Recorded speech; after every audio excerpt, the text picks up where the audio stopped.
ध्यान मेडिटेशन एक ऐसा विषय जिसमें आज दुनिया अपनी खुशी खोज रही है।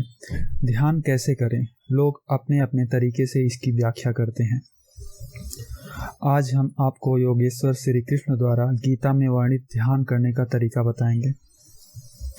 भगवान श्री कृष्ण अध्याय 6 में इसको विस्तृत रूप से बताते हैं। कहते हैं कि मनुष्य को चाहिए कि अपने मन की सहायता से अपना उद्धार करे और अपने को अधोगति में न डाले, क्योंकि यह मन ही मनुष्य का मित्र भी है और शत्रु भी। जिसने मन को जीत लिया, मन उसका सबसे बड़ा मित्र है, और जो ऐसा नहीं कर पाया, मन उसका शत्रु हमेशा बना रहता है। भगवान श्री कृष्ण ध्यान करने का तरीका बताते हुए कहते हैं कि योगाभ्यास के लिए किसी पवित्र एकांत स्थान पर जाकर भूमि के ऊपर कुसा बिछा दे, फिर उसको मृगछाला से ढक दे और उसके ऊपर वस्त्र बिछा दे। यह आसन न तो बहुत ऊंचा हो और न ही बहुत नीचा, और इस पर दृढ़ता पूर्वक बैठ जाए। मन, इंद्रियों, कर्मों को बस में करते हुए मन को एक बिंदु पर अस्थिर करते हुए योगाभ्यास करें। योगाभ्यास करने वाले को चाहिए कि वह अपने शरीर, गर्दन और सिर को सीधा रखे तथा नाक के अगले सिरे पर दृष्टि लगाए। अब यहाँ पर नाक के अगले सिरे पर दृष्टि लगाने से क्या मतलब है? क्योंकि हमारा मन बहुत चंचल है और वह किसी एक बिंदु पर स्थिर नहीं होता है, तो उसमें हजारों विचार हमेशा चलते रहते हैं। और वैज्ञानिक शोधों में पता चलता है कि दिमाग में एक दिन में औसतन 60,000 विचार आते हैं। तो यहाँ पर जब हम नाक के अगले सिरे पर दृष्टि लगाएंगे तो हमारा मन एक ही बिंदु पर स्थिर हो जाएगा। तो क्या होगा, इससे धीरे धीरे अगर हम इस अभ्यास को बढ़ाते जाएंगे तो हमारे मन की जो चंचलता है वो कम हो जाएगी।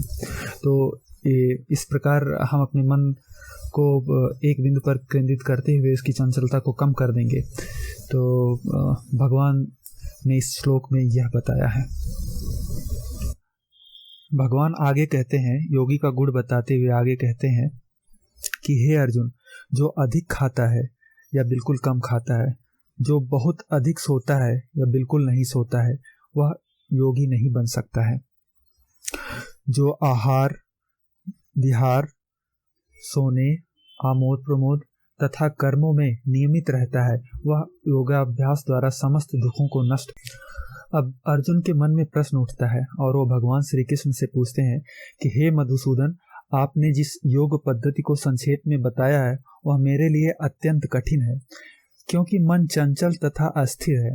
हे श्री कृष्ण, मन बड़ा चंचल, उच्छृंखल, बड़ा हठीला और बलवान है, इसलिए मुझे इसे वश में करना वायु को वश में करने से भी ज्यादा दुष्कर लगता है।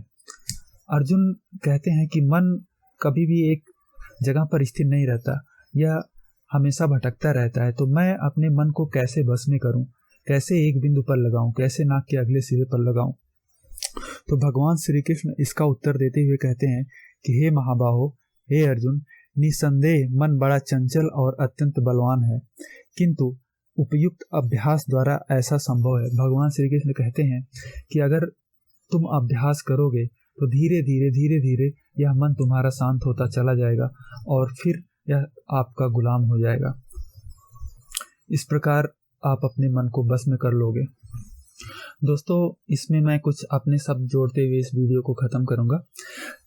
जब हम ध्यान करने बैठते हैं तो क्या होता है, अगर हमें 5 मिनट भी अपने सांस पर अपना ध्यान लगाना है या अपने नाक के अगले भाग पर अपना ध्यान लगाना है, तो क्या होता है, अगर हम 5 मिनट भी बैठता है किया, बहुत ही मुश्किल काम है। 1 घंटा लगता है कि 5 मिनट नहीं, ये लगभग 5 घंटे के बराबर हो गए। लेकिन जब हम कोई दूसरा काम करते हैं, मान लो हम टेलीविज़न देखते हैं या कुछ और भी ऐसा काम करते हैं जिसमें हमारी रुचि है, तो क्या होता है, वो समय हमें पता ही नहीं चलता है। तो मन क्या है कि जब आप उसको वश में करने की कोशिश करते हैं तो एक तरीके से विद्रोह करता है कि नहीं, आप ये क्या कर रहे हो, क्योंकि जब आप उसे गुलाम बनाने की कोशिश करोगे तो वो विद्रोह करेगा ही करेगा, क्योंकि कोई भी गुलाम बन के नहीं रहना चाहता। तो लेकिन आपको क्या करना है, आपको नियमित रूप से कुछ समय निकालना है। 5 मिनट निकालिए या 10 मिनट निकालिए, लेकिन भगवान श्री कृष्ण द्वारा बताए गए इस ध्यान को जरूर करिए। आप देखेंगे कि आप 5 मिनट कर रहे हैं तो धीरे धीरे इस समय को बढ़ाते चले जाइए और कुछ समय बाद वह धीरे धीरे शांत होता चला जाएगा और इस प्रकार मन आपके बस में हो जाएगा। तो इसके साथ ही हम इस वीडियो को समाप्त करते हैं। वीडियो देखने के लिए धन्यवाद।